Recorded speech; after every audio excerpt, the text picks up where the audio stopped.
WhatsApp and Telegram were put in the crosshairs of this USAID program to kill, and USAID State Department program to kill political support for Bolsonaro. And WhatsApp bent the knee within 2.5 weeks because WhatsApp is very vulnerable. It is owned by Facebook, and Facebook is a major surface attack area for WhatsApp. If you recall, Jim Jordan subpoenaed these emails from Facebook a few months ago, the Facebook files. And in the Facebook files, it came out that Nick Clegg, the head of public policy, the head of the censorship terms of service at Facebook, did not want to cooperate with the Biden administration's demands to censor COVID, but urged his team to do so anyway because we have bigger fish to fry with the Biden administration. So we need to think creatively about ways to be receptive to their censorship demands, because Facebook is totally dependent on the U.S. State Department, the intelligence services, and to some extent, the long-range threat of the Pentagon to protect Facebook's data monopolies, to protect its advertising revenue, to protect it from laws like the EU Digital Markets Act and Digital Services Act, which is so, and this has come out as well. And I was at the State Department when I was called by 9 Google lobbyists, who told me that the number one threat to Google's business model over the next 5 years is the EU Digital Markets Act and Digital Services Act.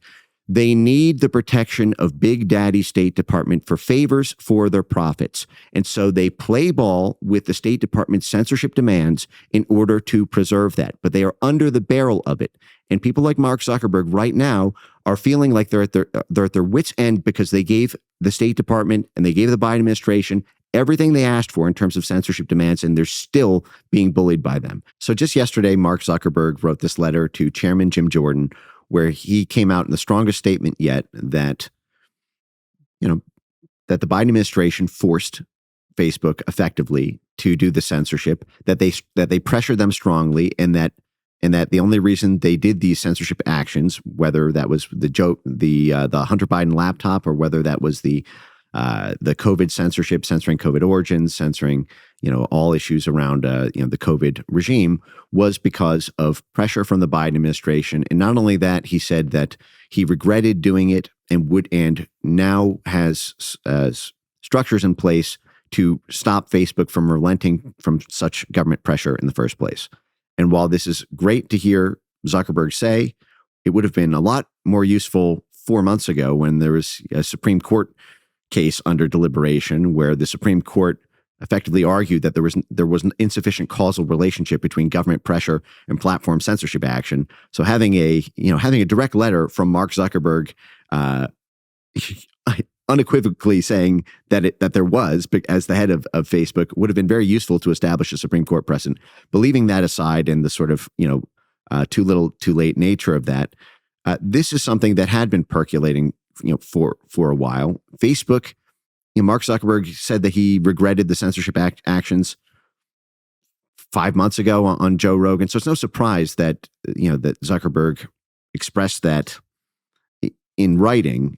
But the fact that he would do it to the Republican chairman of the House Weaponization Committee, and the fact that he said he's no longer supporting Democrats in this election cycle, signals to me that he fears the blob now and feels like the Harris administration's continuity of the Biden administration's pressure policies, that there's no amount of flesh that he can give up as a pound to satiate their bloodlust, and that he's turning, if not towards Trump, then towards something that's against that, and trying to provide whatever moral support to that without making a direct contribution to the other side, sort of maintaining the sort of patina of neutrality on financial and messaging grounds. He's not doing what Elon is doing by voicing explicit support.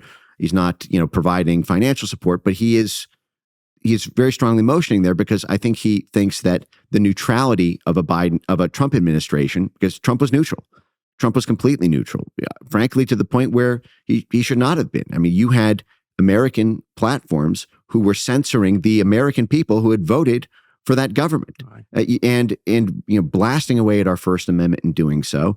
The fact is all of the government. How can you protect government? How can the government protect platforms that are censoring the speech of Americans? This would be like the State Department, supporting ExxonMobil and overthrowing governments to get oil and gas for ExxonMobil, while ExxonMobil was cutting half of Americans off at the pipe, at the pump, at a gas station if they voted for, Eisenhower. I mean, it's such an abuse.